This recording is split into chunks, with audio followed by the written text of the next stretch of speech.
کہ قرآن مجید میں اللہ رب العزت تو یہ بات کیا فرماتا ہے کہ اتفاقی مسائل پہ اپنی دعوتوں کی بنیاد رکھو، اور آپ جو ہیں یہ صرف اور صرف اختلافی مسائل ہی کو پکڑ لیتے ہیں، پھر اس کی بال کی کھال ادھیڑتے رہتے ہیں، پھر کرتے رہتے ہیں، پھر کرتے رہتے ہیں. تو آخر یہ کیسا طریقہ تبلیغ ہے کہ لوگوں کو متنفر ہی کر دیا جائے؟ ٹھیک ہے جی، سوال مکمل ہو گیا آپ کا؟ پہلی بات تو یہ کہ آپ کی بات بالکل درست ہے کہ قرآن حکیم نے جو ہے وہ دعوت کی بنیاد اتفاقی مسائل کے اوپر رکھی ہے. سورہ النساء کے اندر آتا ہے نا، اعوذ باللہ من الشیطان الرجیم، بسم اللہ الرحمن الرحیم، قل یا اہل الکتاب تعالوا الی کلمۃ سواء بیننا وبینکم الا نعبد الا اللہ. آؤ اہل کتاب ہم اس ایک بات پر اکٹھے ہو جائیں جو تم میں اور ہم میں کامن ہے، کہ ہم مت پوجیں کسی کو سوائے اس اللہ کے، اور ہم آپس میں ایک دوسرے کا رب نہ مان لیں. اور اے نبی صلی اللہ علیہ وآلہ وسلم اگر یہ منہ پھیر لیں تو تم یہ فرماؤ کہ میں نے تو اپنا سر اپنے رب کے حضور سر تسلیم خم کر دیا ہے.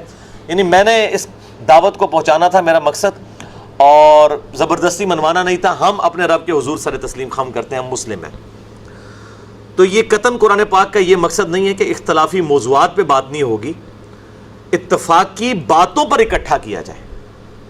اچھا اب مجھے بتائیں، اگر اس کا مطلب یہ ہے کامن ٹرمز کے اوپر آنے کا کہ چونکہ عیسائی حضرت عیسیٰ علیہ السلام کو اللہ کا بیٹا کہتے تھے، ان کے بارے میں ڈیوینٹی کلیم کرتے تھے، تو نبی صلی اللہ علیہ وآلہ وسلم ان کے ساتھ اتفاق کر لیتے کہ ٹھیک ہے جی حضرت عیسیٰ کو تو ہم بھی مانتے ہیں، آپ بھی مانتے ہیں، چلے ٹھیک ہے ان کو خدا ہی مان لیتے ہیں. یہ قطعاً اس کا مقصد نہیں ہے. قرآن پاک یہ کہہ رہا ہے کہ بکس کے اندر جو دین ہے، بکتاب من قبل ھذا او اثارۃ من علم ان کنتم صادقین. اے محبوب صلی اللہ علیہ وآلہ وسلم سے فرماؤ میرے پاس کتاب لے کر آؤ، یا انبیاء کی کوئی وحی میں سے علم چلتا آ رہا ہو وہ میرے پاس لے کر آؤ اگر تم سچے ہو. تو کتابوں کی بنیاد پر جمع کیا گیا ہے، نہ کہ شخصیات اور نظریات کے اوپر. عیسائیت اور اسلام کے درمیان کون سی چیز یکساں تھی جس کی طرف بلایا جا رہا تھا؟ تعالوا الی کلمۃ سواء بیننا وبینکم الا نعبد الا اللہ، کہ عبادت کرو اللہ کی. تو کیا عیسائی اللہ کی عبادت کرتے تھے؟ شرک کرتے تھے. حضرت عیسیٰ علیہ السلام کے بارے میں ڈیوینٹی کلیم کرتے تھے، خدا کا بیٹا کہتے تھے ان کو. تو یہ نہیں کہا جا رہا تھا کہ ہم اس کے اوپر اکٹھے ہو جاتے ہیں کہ ٹھیک ہے تم بھی کہو ہم بھی کہیں. مراد یہ کہ تمہاری کتابیں یہ نہیں کہتی ہیں، کتابیں کچھ اور کہہ رہی ہیں، پریکٹیکل تمہارے نظریات کچھ اور ہیں. تو ہم اتفاقی امور پہ ہم بھی بات کر رہے ہیں. ہم جب کہتے ہیں اہل سنت کو، اہل تشیع کو، بریلوی دیوبندی، اہل حدیث، شیعہ، یا آگے حنفی شافعی مالکی حنبلی، ہم کہتے ہیں کہ ہم بھی ایک بات پر اکٹھی ہو جاتے ہیں کہ ہم نے قرآن پاک کو اپنی کامن کتاب مان لیا ہے، یا اہل سنت کم از کم بخاری مسلم کو مانتے ہیں، تو ہم اس کے اوپر اکٹھے ہو جائیں.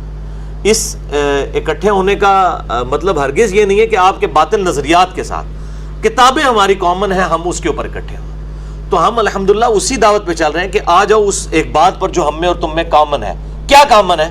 کہ ہماری کتابیں ایک ہیں، کتابوں کے اوپر آؤ. اب اگر آپ ہٹ درمی کا شکار ہیں، آپ اپنے بزرگوں کے نظریات کے اوپر چل رہے ہیں اور ان کتابوں پر اکٹھے ہونے کے لیے تیار نہیں ہیں، تو اختلافی مسئلہ تو آپ خود کھڑا کر دیتے ہیں. ہم تو اتفاقی امور پہ، میں نے تو بہت بڑا جملہ بولا تھا کہ جو کتاب و سنت کو مانتا ہے وہ صحیح سنی ہے، اور جو کتاب و سنت کو چھوڑ دیتا ہے، صرف نام ہی لیتا ہے، وہ ٹنی ہے.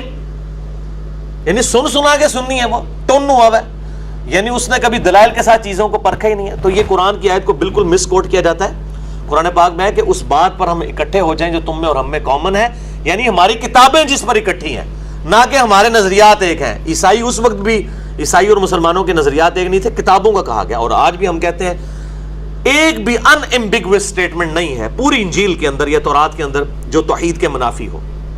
غیر مبہم ہو سکتی ہے کہ دونوں طرف مطلب نکلتے ہوں، غیر مبہم بالکل کرٹیکلی جو توحید قرآن کے اندر بیان ہوئی ہے یہی تورات اور انجیل کے اندر، ایون ٹیمپر ہونے کے باوجود، ورنہ ہم یہود و نصارہ کو دعوت ہی نہیں دے سکتے تھے. تو ہم جو اتفاقی امور ہی کی بات کرتے ہیں، لیکن اتفاقی امور جن پہ ہماری کتابیں متفق ہیں، ان اتفاقی امور کو جنہوں نے اختلافی امور بنا لیا ہے، مجرم تو وہ ہیں، ہم تو کوئی مجرم نہیں ہے. اور پھر وہ ہماری مجبوری ہے جناب ان اختلافی امور کے اوپر بات کرنا. اس کی وجہ یہ ہے میرے بھائیوں، آج کے دور کا انسان جو ہے وہ جس تکلیف سے گزر رہا ہے ان اختلافی امور کی وجہ سے، اس کا مسئلہ یہ نہیں کہ اس نے نماز روزہ حج زکوٰۃ کرنی ہے. وہ نماز پڑھنے کے لیے بھی نکلے تو آگے کتنے طریقے نماز کے، پھر فرقوں کے اختلافات، پھر کوئی کہتا ہے جی امام کعبہ کے پیچھے نماز نہیں ہوتی، کوئی کہتا ہے جی فلاں کے پیچھے نماز ہوتی، فلاں کے پیچھے، کوئی ایک مسئلہ ہے. تو یہ اختلافی موضوعات کو ڈسکس کرنا ہماری مجبوری بن چکا ہے، اور میں نے یہ فیلڈ اسی لیے اڈاپٹ کی ہے کہ یہ میدان خالی تھا. عام نوجوان آج کا جو جدید دور کا انسان ہے وہ تکلیف کا شکار تھا، اس کو سمجھ نہیں آتی تھی میں کہاں جاؤں، اور حتیٰ کہ کئی لوگ ایسے ہیں جو دین سے ہی متنفر ہو گئے ہیں ان علماء کے کردار کی وجہ سے۔ اب ان لوگوں تک حق بات کو پہنچانا یہ میری ذمہ داری ہے، تو میں الحمدللہ تعالوا الی کلمۃ سواء بیننا وبینکم، آؤ اس ایک بات پر اکٹھے ہو جائیں جو تم میں ہم میں کامن ہے۔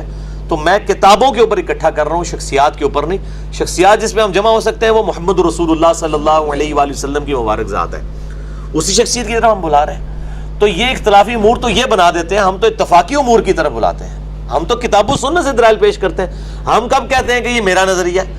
ہم تو اپنے محبوب صلی اللہ علیہ وآلہ وسلم کے ڈاکیے بن کے بات کر رہے ہوتے ہیں۔ جو صحیح بخاری میں حدیث ہے بلغوا عنی ولو آیہ، پہنچا دو میری طرف سے خواہ ایک آیت ہی تمہیں آتی ہو۔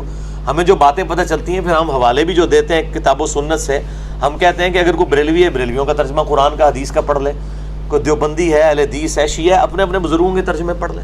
تو قطعاً ہمارا مقصد جو ہے وہ اختلاف کو کھڑا کرنا نہیں، بلکہ اختلاف تو آلریڈی ہوئے ہوئے ہیں۔ یا تو ہونا کہ انجینئر محمد علی مرزا صاحب کی پیدائش سے پہلے سارے ایک ہی گروہ تھے اور میں نے آ کے یہ سارے فرقے بنا دیے ہیں، پھر تو آگے بات ٹھیک ہے۔ بھائی 7100 فرقے بنے ہوئے ہیں، ایک ایک فرقے کے اندر کتنی کتنی جماعتیں بنی ہوئی ہیں، ایک دوسرے کو گمراہ کہتی ہیں۔ میں نے تو آ کے الحمدللہ ہارمنی پیدا کی ہے، اور پھر دیکھیں ان ساری چیزوں کے بعد دلائل کے بعد قطعاً ہم نے کبھی یہ بات نہیں کی کہ فلاں اسلام سے خارج ہے۔